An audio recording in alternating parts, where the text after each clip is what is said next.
I'm going to have a kind of a very short little break now, and I'm going to introduce someone who's going to talk to you about another very interesting area of marketing that, as he will explain, is much kind of misunderstood and underexploited by many businesses. This is particularly relevant, again, particularly so for B2B, but not exclusively B2B, as he will explain.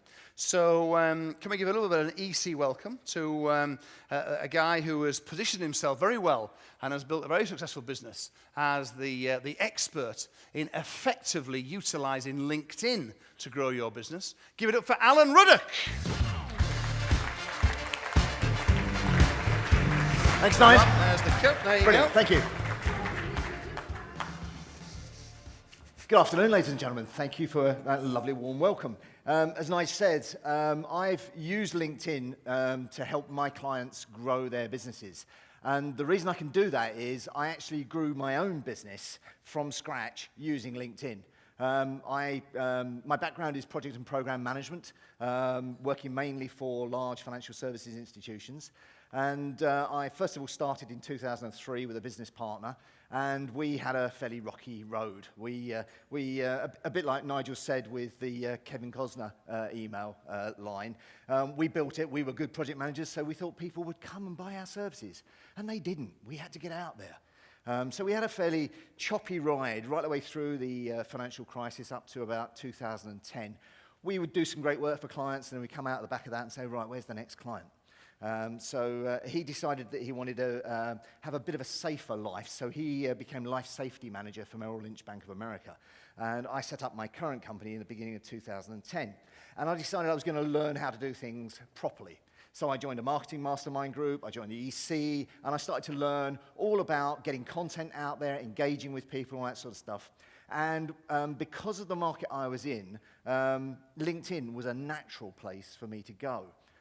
Lots of project managers are on LinkedIn, so it was a natural place for me to start. And in fact, my first role came through LinkedIn. It came through a connection saying, we're looking for people that can do this. I said, have you read my profile recently? And within 24 hours, I'd got a job set up, and I was off to Scotland for that first contract. And then throughout the rest of my time in project and program management, I used LinkedIn tied in with all the other stuff that the EC espouses in terms of putting up blog posts, in terms of email marketing, all that sort of stuff, linking it back always to my LinkedIn profile, which demonstrated that I was a really good, effective project and program manager.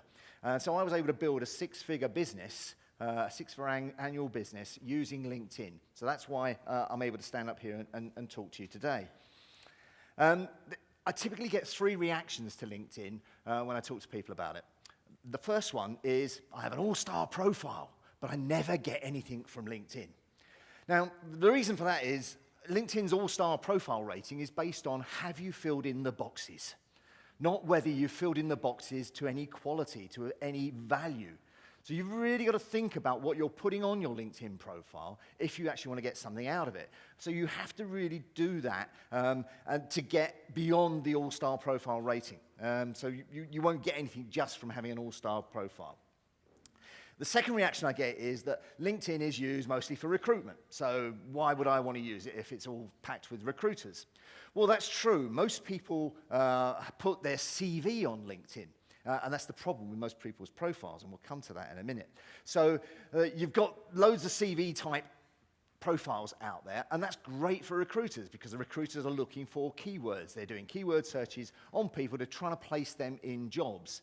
Where if you're selling B2B and all your contacts are likely to be on LinkedIn because there's 21 million profiles in the UK alone, their profiles are there and they're packed with all the keywords you need to search for to find your ideal target market. So actually the fact that it's used by recruiters and it's used for recruitment is perfect for you if you want to target people in the B2B sector. So it's a great one. And then the final reaction I get is it's just for keeping in touch with old colleagues. Yeah, and that's how LinkedIn actually started. It was an idea to share contact databases for people to keep in touch with each other. Well, if your best clients are on LinkedIn, who do you think they're connected to? They're connected to people in the same industry as them. They're connected to people that were their bosses. They're connected to people that are their peers. They're connected to people the next rung down because they want to get in touch with them. So if your ideal clients are on there, there are other people very much like your ideal clients that are also on there. So it's a very easy step for you to then get in touch with those, and they could become your next ideal client. And in fact, you should be connecting with all of your clients on LinkedIn, because you will get those introductions, you will get their connections becoming your second-tier connections. Because if I'm connected to Nigel, then anyone that Nigel knows becomes my second-tier connection. So I can go through all of Nigel's connections and think, oh, I'd quite like to speak to that person. And I could go to Nigel and say, Nigel, could you introduce me to Fred? Because I'd really like to have a conversation with him. And that's an easy way to actually get in front of the people you really want to speak to become your next best clients.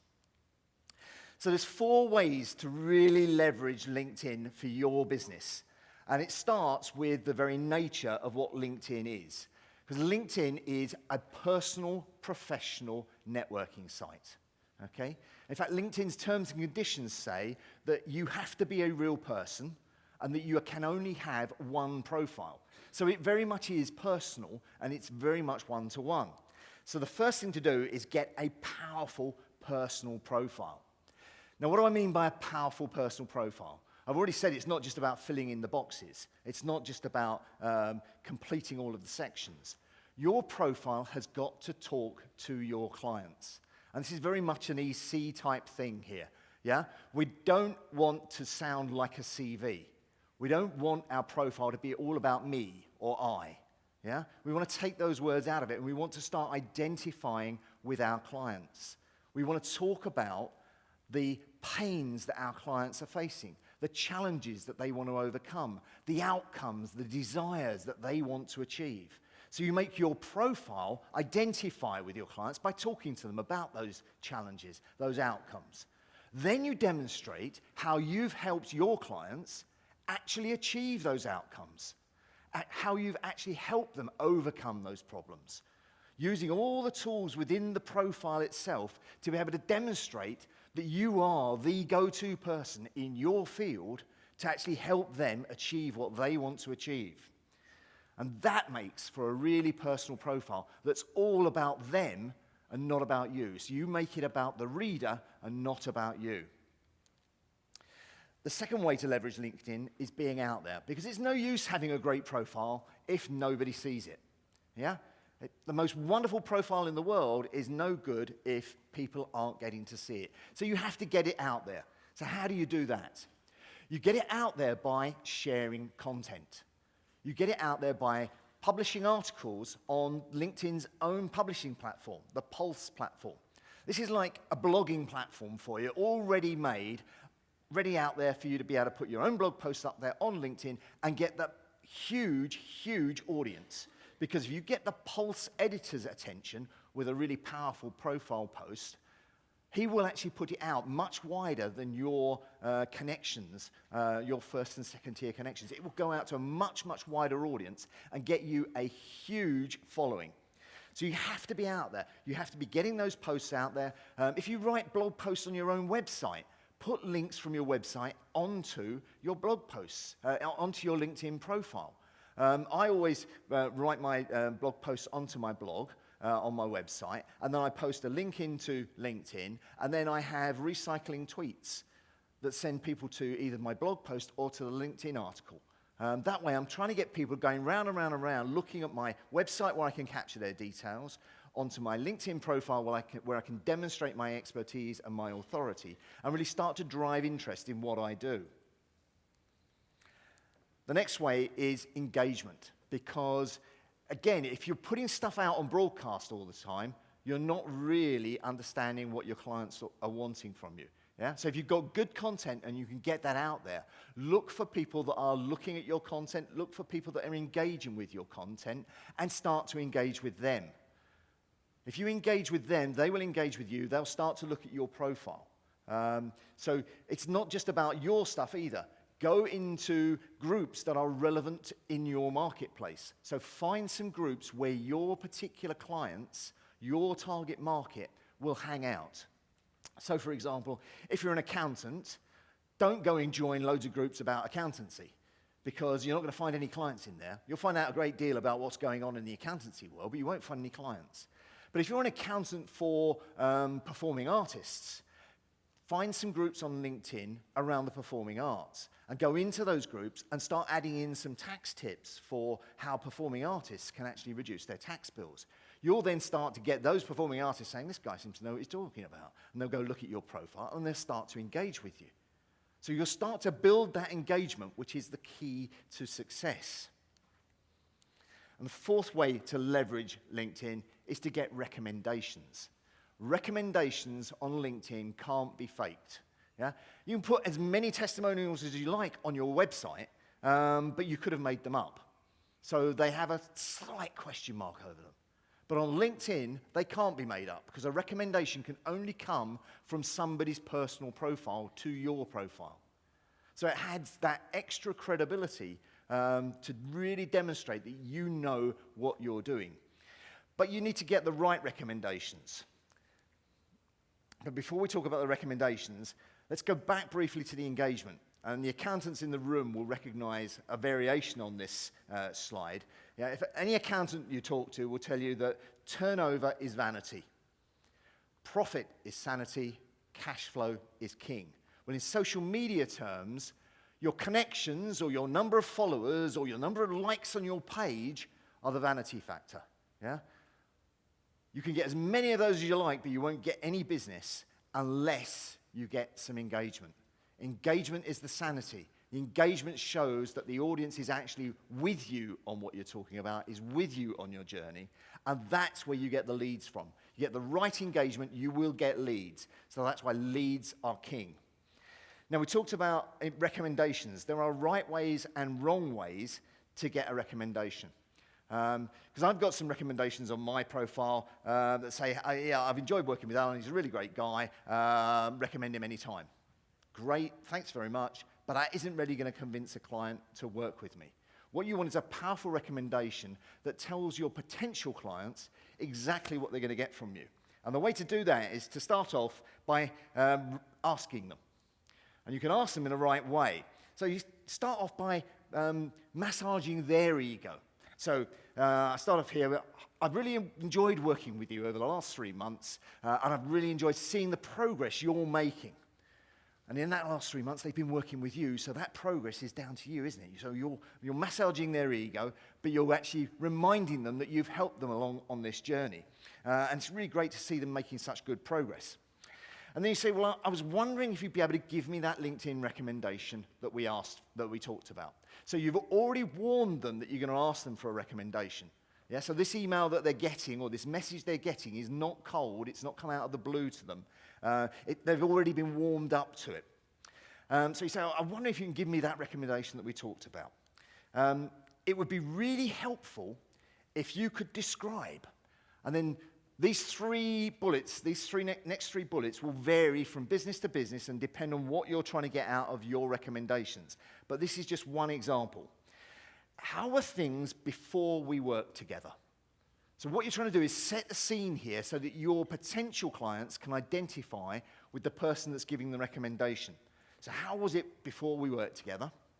What was it like working with me?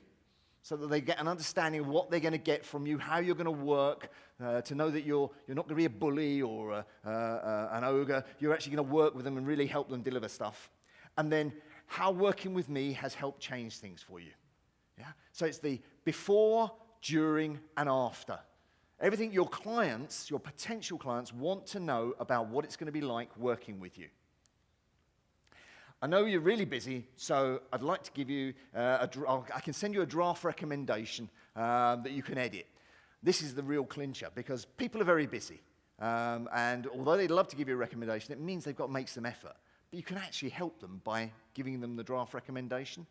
And that way you make sure you get exactly the right sort of wording that's going to help you win further clients. Now, they could tweak it, they could disregard it, do whatever, because they have to actually cut and paste it or accept it into their profile and send it to your profile before you get that recommendation.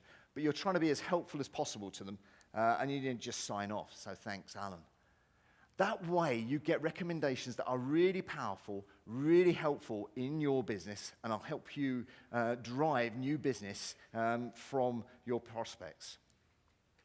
So let me give you 3 quick examples of how 3 different types of business could use LinkedIn. So let's start with an HR consultancy. So it's an independent HR consultancy, and I'm not sure, I know there are a few people in EEC that have independent HR consultancies, and they provide the HR department for companies that are not, or businesses that are not big enough to warrant having their own HR department. Now, a great way for these guys to find new clients is to use LinkedIn to identify the people that are doing that HR work at the moment. Now, these are all likely to be on LinkedIn. They're professional people, so they're going to be among that 21 million users.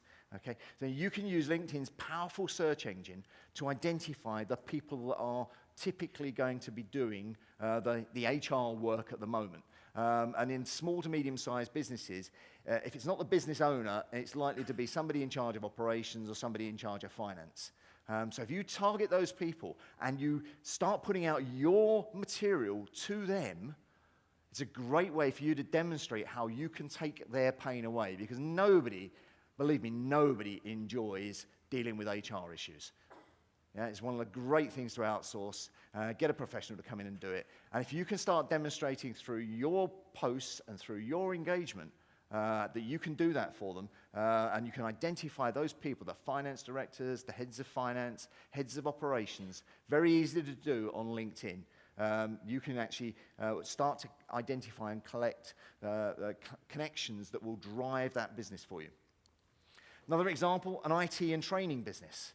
Now, I mentioned that I built my own business in project and program management, so there are oodles and oodles of great groups out there, packed with project managers. So an ideal base for anyone in the IT industry to be able to tackle any and identify any potential clients that they want out there. Great use of groups. Now, you're allowed to join up to 99 groups now. It used to be 50. You're now at 99 groups you can join on LinkedIn. So you can actually go out there and find the right groups for your target business. Start to put your content in there, start the engagement process in those groups, and you will start to get people coming to you because you can demonstrate that you are the expert in your field. And the final example, a video production company. Now, we all know how important video is in marketing these days. What better way to demonstrate your expertise as a video production company than have excellent videos on your LinkedIn profile? You can embed video, you can embed infographics, you can embed slide shares, you can embed images into all aspects of your profile to really demonstrate the credibility you have in solving your business, your potential targets' problems, helping them overcome their challenges and drive new business to yourselves. That's all I had to really say today. Those are my contact details. We'll leave those up for a few seconds. If anyone would like to talk to me a bit more about how to drive LinkedIn in their business, I'd be very happy to have a conversation. Nigel. Allen Ruddock.